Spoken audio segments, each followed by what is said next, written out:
Olá, amigos! Olá, amigas! Tudo bem? Que a graça e a paz de nosso Senhor e Salvador Jesus Cristo esteja com você, meu querido e minha querida, nesse momento, nesta hora. Não sei onde você está, se você está tomando café, se você acordou, se você já foi fazer caminhada. Que você possa ter um dia abençoado, né? Um dia na presença de Deus. Que o Deus Todo-Poderoso, que criou os céus e a terra, possa estar na sua vida agora.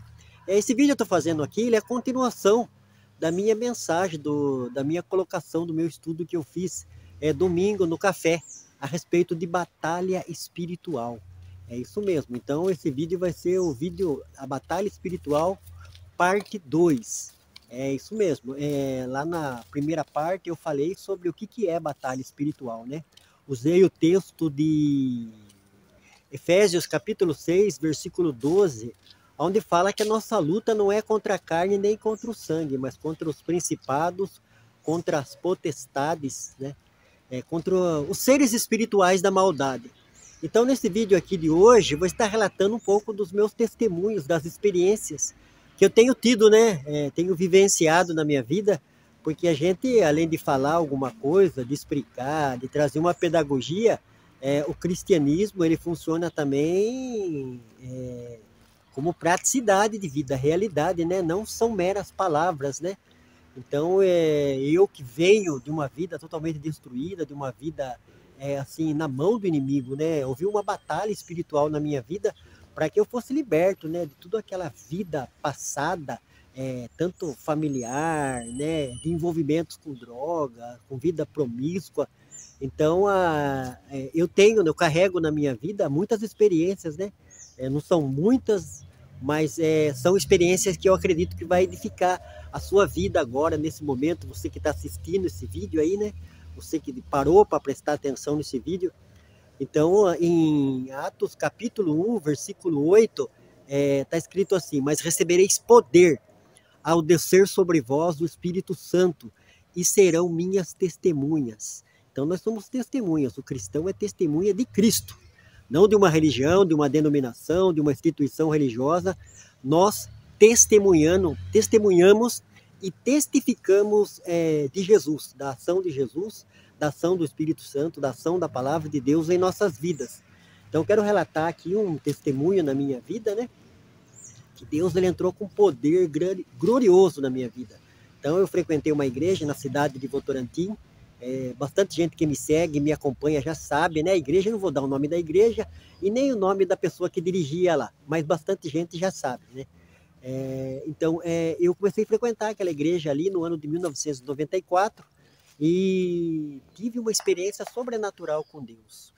O que eu tinha, eu estava com síndrome do pânico, uma vida que não tinha paz, não tinha tranquilidade, então não conseguia viver como qualquer ser humano normal vive na sociedade. Então eu decidi no meu coração e comecei a frequentar aquela igreja, né? Comecei a frequentar aquela igreja e ali conheci Jesus, conheci a palavra de Deus, fui evangelizado, né? Fui convidado a frequentar os cultos e ali comecei a participar. E eu comecei a fazer uma campanha, porque quem tem a síndrome do pânico sabe que a pessoa fica sem paz interior, fica desestabilizada, né? Ela não consegue dormir de noite, ela não consegue ficar em ambiente muito tumultuado com pessoas, ela perde totalmente o equilíbrio do ser humano, né? Então eu comecei a frequentar a igreja ali, eu todo dia, mesmo não tendo dia de culto, eu ia e eu fiz um propósito de estar lendo todo o livro de Salmos, né? São 150 salmos na Bíblia Sagrada. E esse propósito de Deus me libertar. Não foi fácil ir todo dia, porque para a gente fazer as coisas físicas, agora eu estou numa pista de caminhada aqui, até na pista de caminhada às vezes é difícil as pessoas virem, né? Agora, coisas espirituais, a gente tem que tomar uma decisão no coração, crer em Deus, se apegar com a palavra de Deus, para que a gente possa ver verdadeiramente esse Deus vivo e verdadeiro, que veio na pessoa de Jesus, transformar e libertar as nossas vidas. A Bíblia fala em 2 Coríntios, no capítulo 5, versículo 17, que aquele que está em Cristo é uma nova criatura. As coisas velhas se passaram e eis que tudo se fez novo. Então as coisas começam a ser novas na sua vida, desde que você queira, você começa a caminhar com Cristo, né? Crer na palavra de Deus, acreditar que Jesus pode te libertar. Foi no meu caso o que aconteceu, né? Então eu ia todo dia, 6 horas da tarde, mesmo não sendo dias de culto na igreja, né? Os dias de culto era terça, quarta-feira, terça à noite, quarta-feira pela manhã, sábado e domingo. Mas eu ia todo dia às 6 horas da tarde eu estava lá, levava a Bíblia e dobrava meu joelho e começava a ler aqueles salmos, né? Fazia uma oração de abertura e começava a ler. Eu lia até onde, assim, o horário dava, né? Que eu fazia quase que 1 hora, um período de 1 hora.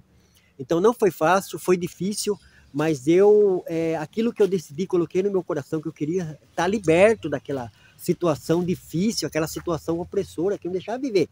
Eu estava abafado, né? Eu não tinha prazer em sair na esquina, ir num campo de futebol, passear em qualquer lugar, né? Eu estava totalmente com uma vida atormentada, desesperada.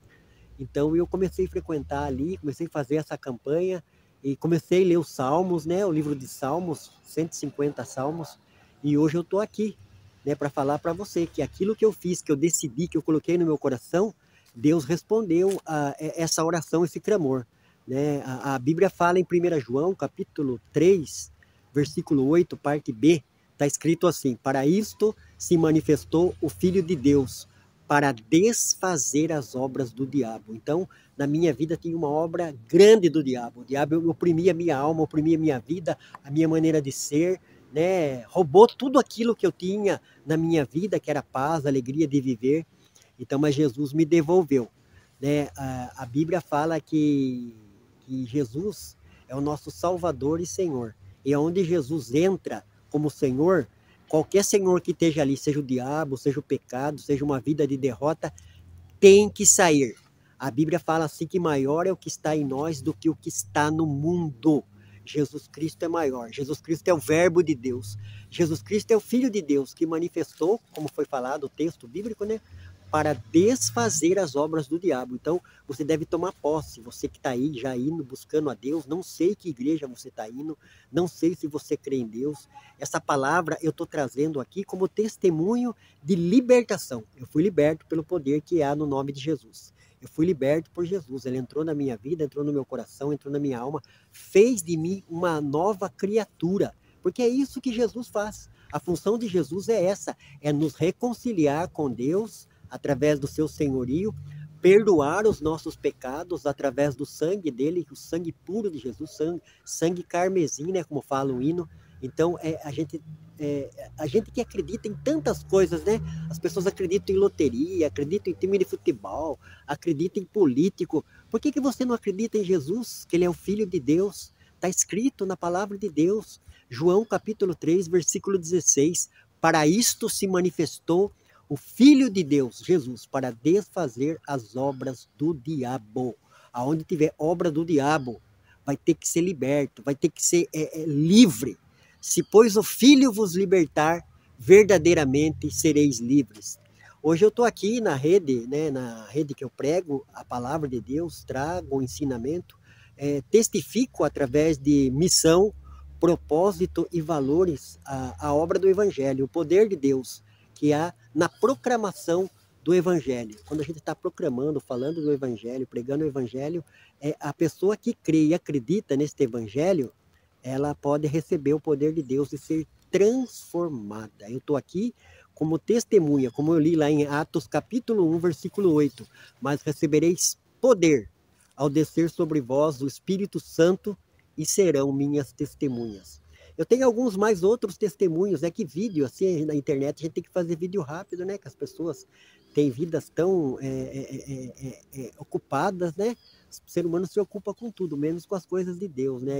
E a palavra de Deus, o Evangelho, a Bíblia Sagrada, a ação do Espírito Santo pode trazer algo novo em nossas vidas, né? Depois de cristão, eu pregando o Evangelho, falando do amor de Deus, falando da palavra de Deus, eu tive algumas outras experiências com o mundo espiritual, que o mundo espiritual é real, né? Como eu falei na outra mensagem minha, assim como eu estou nesse parque aqui agora, esse parque é tudo real, o mundo espiritual ele é também real, né? A Bíblia fala que o Deus que criou os céus e a terra, que criou todos os seres viventes, o cosmos, ele é espírito, lá em João 4, 24. Então o Deus que criou tudo, e que tudo veio se formar através dele, ele é espírito. Então o mundo espiritual é real, é uma realidade que nós não devemos deixar de lado, né? Embora a sociedade cética, ela quer desacreditar as pessoas, né? Com filme, com história, com ficção, mas o mundo espiritual é uma realidade. O próprio homem, ele é feito de parte imaterial, que é espírito, né? Lá em Gênesis 2,17 fala que o Deus fez o homem do pó da terra e soprou nele o espírito dentro dele.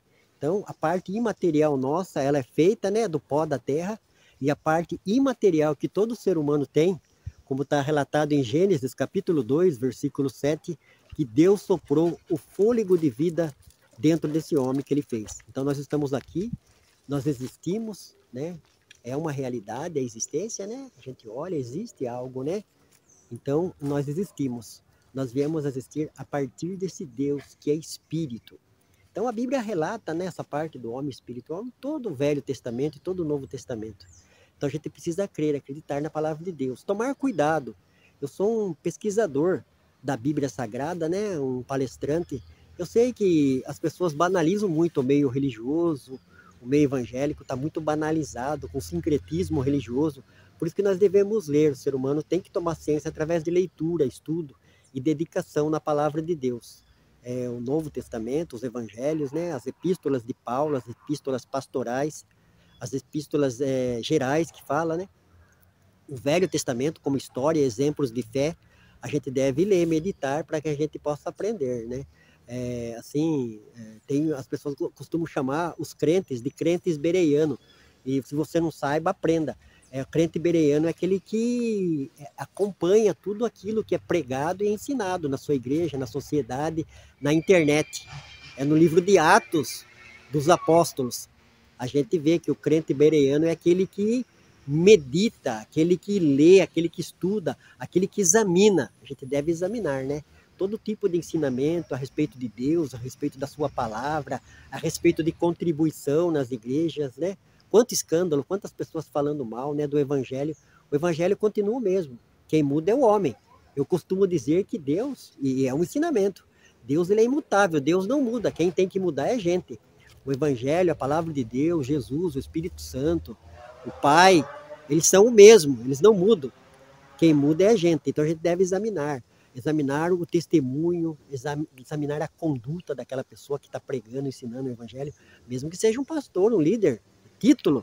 Está cheio de gente com título que não vale nada. Tem um monte de gente com título de pastor, de presbítero, de ancião, e não presta essa pessoa. Essa pessoa não presta. Então a gente deve examinar, né? Pelo fruto se conhece a árvore. Então, qual é o fruto? Qual é a atitude? Eu costumo falar muito para minha esposa, para meus filhos, que o cristão ele tem que ter congruência. Congruência e harmonia naquilo que fala e naquilo que pratica. Então é muito sério, né? Então a gente está vendo aí na sociedade brasileira, americana, em qualquer lugar da sociedade, muitas pessoas usando o nome de Deus, falando em nome de Deus, mas você olha para a atitude daquela pessoa, é totalmente reprovável, né? Uma pessoa que está na prática da iniquidade, do pecado, da mentira. Então a gente tem que ter esse discernimento. E quem traz esse discernimento é a palavra de Deus. A Bíblia diz em 1 João, capítulo 4, versículo 1, para a gente provar o Espírito. Por quê? Porque tem muitos falsos profetas em todos os lugares, né? Na cidade de Votorantim, que eu estou aqui, na cidade de Sorocaba, tem sim. Tem, porque a Bíblia fala, isso a Bíblia fala, ela é verdadeira palavra de Deus. Esses dias foi dia do pastor, né? Então a gente deve tomar muito cuidado, como eu falei aqui. Então o pastor é aquele que ama as ovelhas, aquele que se dedica, aquele que paga o preço, aquele que ensina a ovelha, aquele que tem compromisso. A gente está vendo muitas pessoas com título de pastor e não tem nada a ver com o pastor bibliocêntrico, aquele pastor, né, que é seguidor do Cristo. Nós temos Cristo como sumo pastor, pastor maior, mas todos os pastores que Deus vocacionou através da palavra de Deus, através de um testemunho daquele que foi chamado e vocacionado, ele deve andar nas pisaduras de Jesus.